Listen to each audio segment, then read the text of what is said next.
Hello दोस्तों, आज की मेरी वीडियो एचबीएनसी पर आधारित है।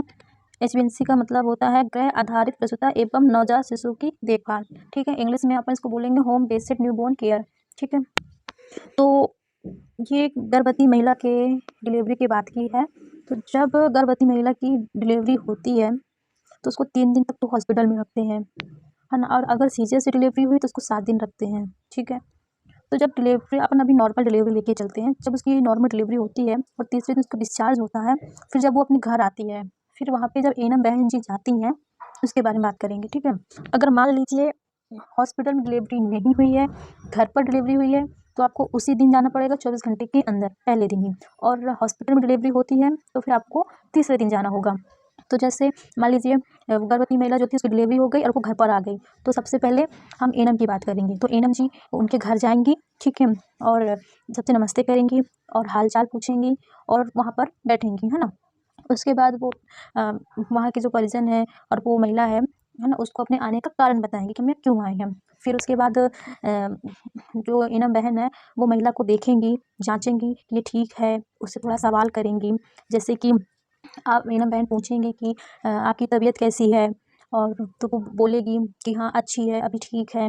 ठीक है, उसके बाद फिर वो एनम बहन सवाल करेंगी कि खाना कितने बार खाती हो, तो वो जवाब देगी अपना। ठीक है, उसके बाद अगर आपको लगे कि नहीं ये खाना सही से नहीं खा रही है, तो आपको उसको समझाना है, बताना है कि देखिए खाना खाना बहुत ज़रूरी है, आपको पौष्टिक चीज़ें खानी है, थोड़ा थोड़ा करके खाइए, दिन में 4-5 बार खाइए। ठीक है, फिर उसके बाद एनम बहन पूछेंगी कि आप पैड कितनी बार चेंज करते हो, कितनी ब्लीडिंग होती है, कम ब्लीडिंग होती है कि ज़्यादा ब्लीडिंग होती है। अगर वो बोले कि ज़्यादा पैड यूज़ नहीं करती, सिर्फ 4 या 5 पैड यूज़ करती हूँ, ठीक है, तो फिर ठीक है। अगर वो बोले कि नहीं मैं 5 पैड से ज़्यादा यूज़ करती हूँ, तो फिर आपको उसको हॉस्पिटल रेफ़र करने की ज़रूरत है। जैसा आपको पता ही है कि अभी ठंडी चल रही है, तो इसमें आपको समझाना है। जो एनम बहन होंगी वो समझाएंगी कि देखिए बच्चे को गर्म कपड़े में रखना है, उसको गर्म कपड़े में पहना कर रखना है, कंबल में लपेट के रखना है, मोजा टोपी कान सब बांध के रखना है ना। और माँ को भी अपने कान स्वेटर मोजा सब पहन के रखना, ताकि बच्चे को ठंड न लगे, बच्चे को निमोनिया ना हो और माँ भी ठीक रहे। ठीक है, और फिर माँ की स्थिति को देखना है कि माँ कहीं मानसिक विकार का शिकार तो नहीं हो रही है, उसे अकेलापन तो नहीं लग रहा है। अगर ऐसा कुछ लगे तो आप उसको समझाना। ठीक है, अगर आपको लगे कुछ दिक्कत हो रही है तो उनको एक बार हॉस्पिटल के लिए रेफ़र करना है।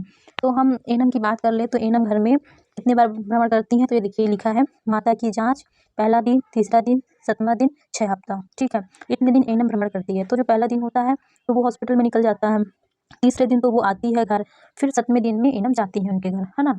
तो 7वें दिन जब एनम जाएँगी तो ये देखिए इसमें लिखा हुआ कि कोई जटिलता, मतलब देखेगी कि उनसे पूछेगी कुछ दिक्कत तो नहीं हो रही है आपको, तो अगर वो बोलेगी नहीं तो आपको यहाँ पे नहीं लिख देना है। ठीक है, और फिर एनीमिया की जाँच होगी, तो अगर एनीमिया मतलब खून की कमी है तो यहाँ पे हाँ लिखेंगी, नहीं है तो ना लिखेंगी। नब्ज़ की गति, है ना, उनका बीपी लेंगे, उनके पल्स देखेंगे, अगर बीपी कम है, ज़्यादा है तो हाँ नहीं में लिखेंगे। तापमान देखेंगे कि इसको फ़ीवर है कि नहीं है। तो ऐसे करके इनकी पूरी जाँचें हैं। स्तन के बारे में लिखा है, तो स्तन के बारे में हम उनसे पूछेंगे कि आपके स्तन नरम है, सख्त हैं, कहीं फटे-फटे तो नहीं है। स्तन के बारे में थोड़ी बातें कर लेंगे, उनसे पूछ लेंगे कि आपको मतलब दूध निकलता है, बच्चा दूध ठीक से पी पा रहा है कि नहीं पी पा रहा। उसके बाद हम रक्तस्राव के बारे में भी पूछेंगे, जो मैंने आपको बताया कि पीरियड मतलब ब्लीडिंग ज़्यादा हो रही है कि कम हो रही है कि सामान्य है। और उनसे तो हमें ये पूछना है कि उनका जो मतलब वो जो गंध है, बदबूदार गंध तो नहीं आ रही है ना? कैसा है गंध, ठीक है कि नहीं है? जो एपोज़ियोटोमी दिया गया है, तो उसमें कोई इन्फेक्शन तो नहीं हो गया, ठीक है? उनको परिवार कल्याण परामर्श देना है, उनको हमें गर्भ निरोधक साधन के बारे में बताना है, कॉन्डोम के बारे में, पीपी-आईसीडी के बारे में, ऑपरेशन के बारे में, ठीक है? आपने उनको रेफ़र किया है कि नहीं किया है? हाँ, ना करके आपको यहाँ पे भरने हैं। ठीक है, 7वां दिन ये भर जाएगा, फिर वैसे ही जब 6 हफ्ते हो जाएँगे यानी 42 दिन हो जाएँगे, तो फिर आपको एक बार जाना है, फिर वैसे सब कुछ पूछना है और आपको यहाँ पे एंट्री करना है, ठीक है। एनम बहन पूछेंगी कि बच्चे को कितनी बार स्तनपान कराती हो, है ना? तो बोलेगी 9 से 10 बार, तो ठीक है, आप उसको सलाह देना कि आप मतलब कंगारू मदर केयर का के बारे में बताना, दूध कैसे पिलाना है, ठीक है? सब कैसे पिलाना, बच्चा कितनी बार रोता है, कितनी बार पेशाब करता है, कितनी बार लेट्रिन जाता है, आप उनको सब कुछ पूछना पड़ेगा, आपको हर 2 घंटे में आपको दूध पिलाना है। ऐसे करके आपको उनको बताना है, क्योंकि उनको भी पता नहीं होता है, वो पहली बार माँ बनती है, उनको समझ में नहीं होता कि हम कैसे दूध पिलाएँ, कैसे करें। हमेशा समझाना है कि उनको बैठ के दूध पिलाना है, लेटाकर नहीं पिलाना है। बहुत लोग क्या करते हैं कि खुद लेट जाएँगे और फिर बच्चे को भी लेटाकर दूध पिलाएँगे, तो ऐसी गलती नहीं करनी है। बच्चे को दूध पिलाना है, उसके बाद थपकी डकार दिलाना है, ठीक है? जब तक बच्चा डकार नहीं लेगा तब तक उसको नहीं लिटाना है। और बुखार होगा है ना, तो उसको तुरंत हॉस्पिटल के लिए रेफ़र करना है। और अगर माँ का दूध नहीं निकलता है, ठीक है, माँ का दूध नहीं निकलता है तो उसको फिर भी रेफ़र करना है, बताना है कि आप हॉस्पिटल जाओ, आप डॉक्टर से मिलो। अभी बच्चे को 6 माह तक कुछ भी नहीं देना है, बच्चे को सिर्फ़ और सिर्फ़ माँ के दूध की ज़रूरत है। आप उनको जब ऐसा सब कुछ बताओगे तो उनको भी अच्छा लगेगा, अपने बच्चे के लिए भी अच्छा लगेगा। अब हम बात कर लेते हैं आशा, क्योंकि एनम तो जाती हैं साथ में आशा के, आशा भी जाती हैं, ठीक है? तो आशा घर का भ्रमण कब करेगी? तो आशा के लिए भी है पहला दिन, तीसरा दिन, 7वां दिन, 14 दिन, 21 दिन, 28 दिन और 42 दिन। ठीक है, ये आशा के लिए। ऊपर वाला एनम के लिए था, नीचे वाला आशा के लिए है। तो आशा के पास एक HbA1c किट होती है, जिसमें हम वजन मशीन होता है और डिजिटल थर्मामीटर होता है, डिजिटल घड़ी होती है, ब्लैंकेट होती है और एक बैग होता है, ठीक है? तो जब आशा घर जाती हैं तो सबसे पहले क्या करेंगी, वो हैंड वॉश करेंगी, हाथ धोएंगी और उनको हाथ धोने के बारे में बताएंगी कि कितना मतलब इन्फेक्शन होता है, कीटाणु अपने हाथों में होता है, तो बच्चे को छूने से पहले, माँ को छूने से पहले हाथ धोना बहुत ज़रूरी है, ठीक है? तो उसके बाद उनको स्टेप कराएंगी। फिर आशा को बच्चे का वजन लेना सही तरीके से आना चाहिए, ठीक है? डिजिटल थर्मामीटर से कैसे नाप करते हैं वो आना चाहिए। कंबल में बच्चे को कैसे लपेटना उसका सही तरीका आना चाहिए। KMC के बारे में बता सके, माँ बच्चे के खतरे लक्षण को पहचान सके और उनको टाइम में रहते रेफ़र कर सके।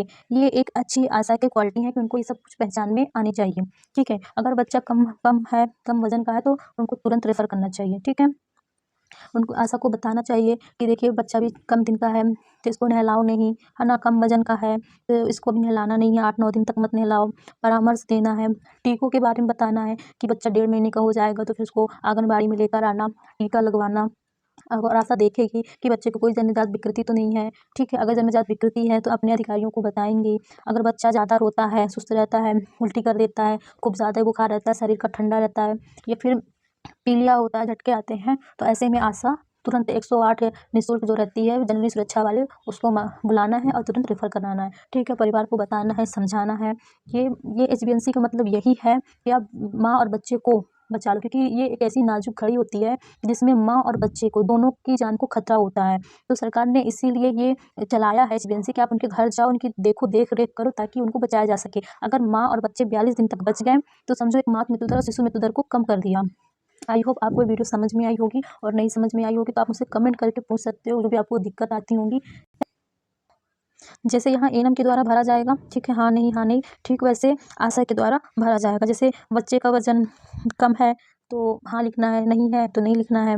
तापमान बच्चे को बुखार है कि नहीं, तो नहीं, हाँ नहीं, हाँ में। ऐसे पहले दिन में आपको भरना है ना, या आप उससे पूछते हो, आपको उनके जो नाभि नाल होता है ना, उसको देखना है कहीं उसमें इन्फेक्शन तो नहीं हो रहा है।